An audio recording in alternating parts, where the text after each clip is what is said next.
Арнаны тікелеміз, лайк басамыз. Біздің әпке 175-ші, 176-ші бөлім. Күйеуіңіз орынсыз жалаға қылмыскер болып саналмайды.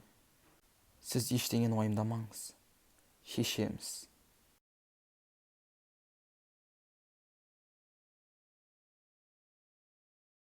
Құрметті сот, Саваш Актамен бірге күдікті болды деп Фелис Актанды да бірге тұтқындауға шешім қабылдауыңызды сұраймын.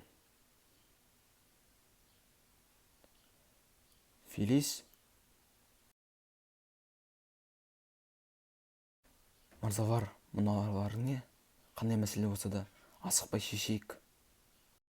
Тыңда, осы арасында кетіп жүрме.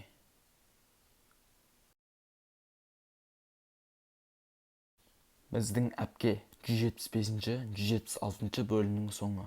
Аударған Нұр Продакшн.